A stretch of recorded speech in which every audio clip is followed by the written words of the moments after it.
manos sin cansancio, tu historia entre mis labios, tu fuerza en la oración.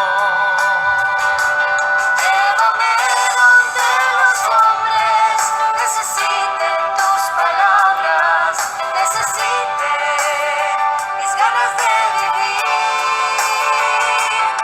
Se acercó alguien a Jesús de Nazaret y le preguntó: Maestro, ¿qué debo realizar de bueno para poder tener la vida eterna? Jesús le contestó: ¿por qué me preguntas qué es bueno? Uno solo es bueno. Mira, si quieres entrar en la vida eterna, guarda los mandamientos. Él le preguntó: ¿y cuáles son los mandamientos? Y Jesús le dijo: no matarás, no cometerás adulterio, no robarás, no darás falso testimonio, honra a tu padre y a tu madre, ama a las demás personas como a ti mismo. Evangelio según San Mateo, capítulo 19, versos 16 al 22. El Hijo de Dios presenta la pobreza como camino hacia la eternidad. Vende lo que tienes, dalo a los pobres y así llegarás a la vida eterna. Conseguiremos estar bien con Dios, los que creemos en Dios, si sabemos estar bien con los demás. Y esa es una regla de oro. Se está bien con Dios cuando la persona sabe estar bien con los demás, tratar bien a los demás, ser justo con los demás, ser correcto con los demás. Eso se llama observar los mandamientos de la ley de Dios. Notas amables a la palabra de Dios, lunes 17 de agosto, año 2020.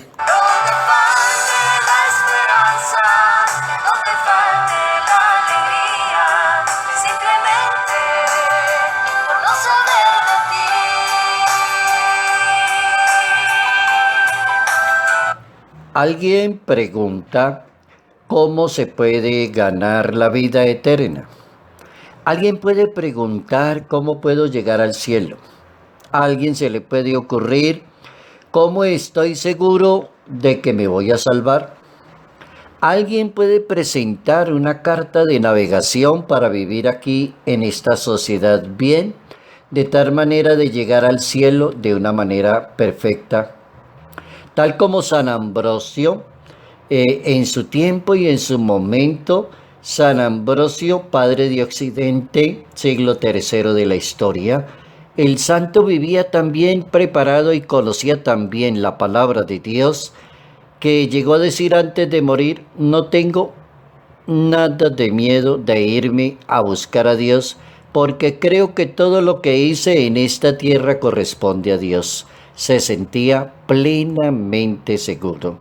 San Agustín de Hipona leyó esa frase de ese santo y San Agustín decía: tiene toda la razón, una frase muy sabia solamente para ese caso en especial.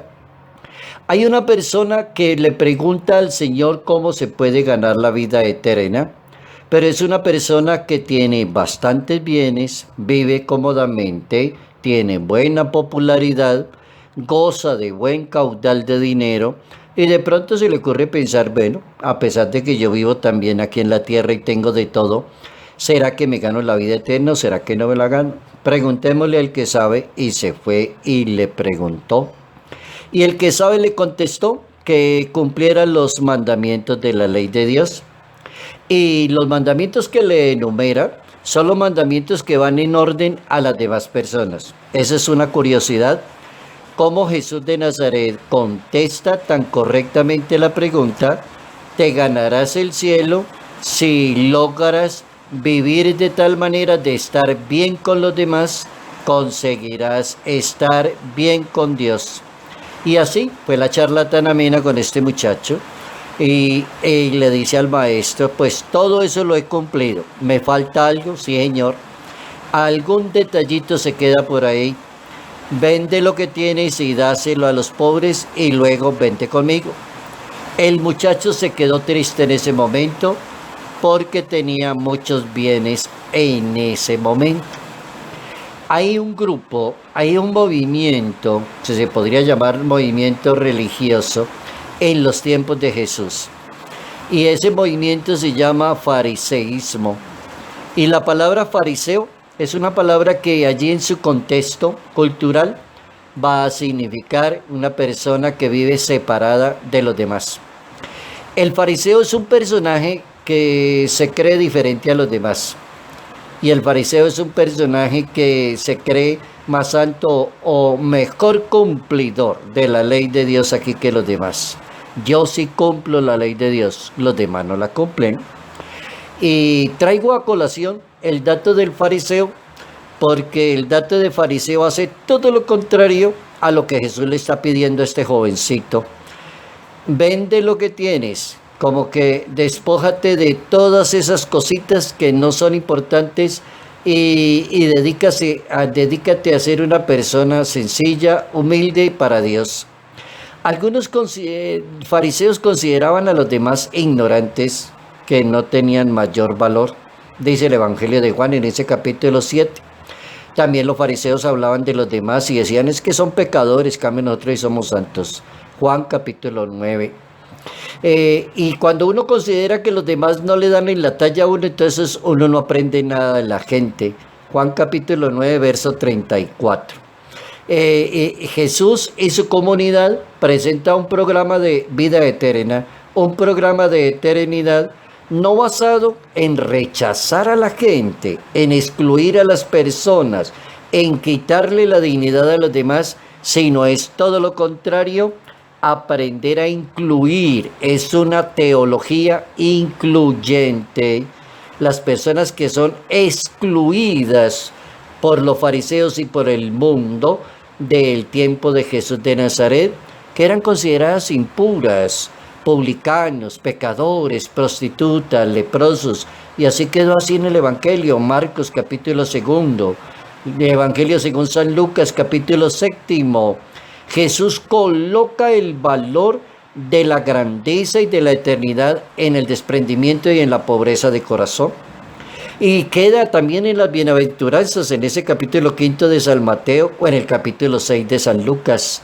Según ese Evangelio de Lucas, los proclama bienaventurados todas aquellas personas llegarán al reino de los cielos. Bienaventurado el que aprenda a ser pobre y sencillo de corazón. Al jovencito que le pregunta cómo me gano la vida eterna y cómo sé si yo soy buena gente y valgo la pena, vende lo que tienes, compártelo con los demás. Es bien interesante esa mentalidad, porque es que hay pobres con mentalidad de ricos y ese sí que es un problema muy serio. Hay personas que son pobres pero tienen mente de rico, es decir, el deseo de la riqueza y la dependencia de ser esclavos de una sociedad de consumo y mantienen endeudados a todo momento, pagando cantidad de cuentas e inmediatamente les pagan el sueldo y ya lo deben, porque son pobres con mentalidad de ricos.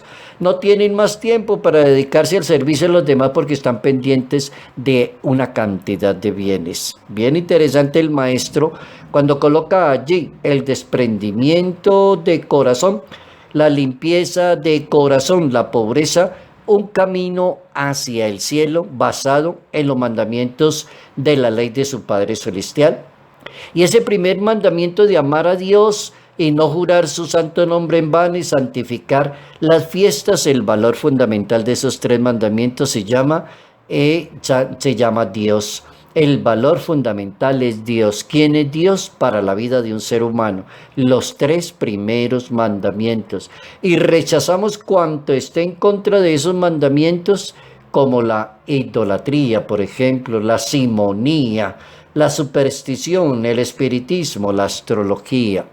Y aparece un tercer mandamiento que nos compromete más con Dios, nos permite una sana convivencia con las demás personas, un cultivo del buen espíritu, una sana diversión, y faltamos a ese mandamiento de la ley de Dios cuando quebrantamos el juramento y mentimos en nombre de Dios.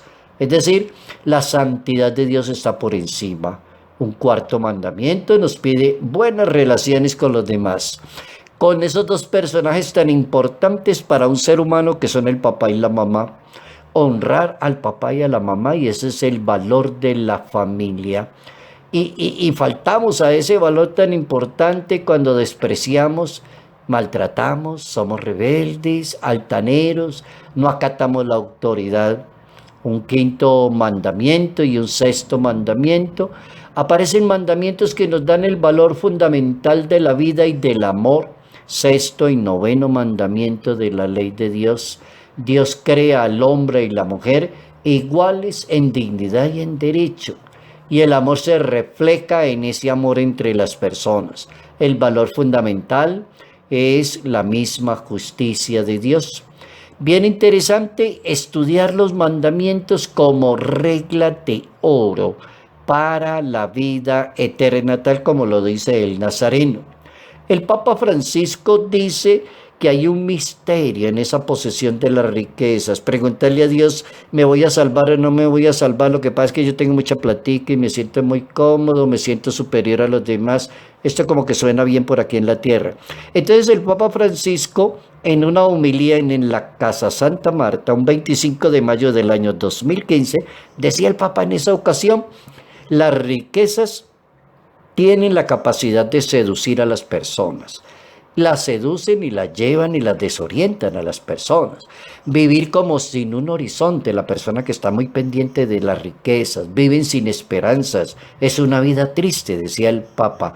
El apego a la riqueza nos entristece y nos hace personas estériles, porque las riquezas deberían ser para el bien común, dijo el Papa. El que tenga mucha riqueza que la comparta con los demás, el que sea muy sabio que se comparta con el otro, el que sea muy inteligente que le ayude a los demás, el que tenga talentos que se entregue. Esa sí sería una sociedad vista desde el ángulo de Jesús de Nazaret. Bien interesante la moraleja para hoy. Jesucristo presenta el desprendimiento, la pobreza, el compartir, el servirle a los demás.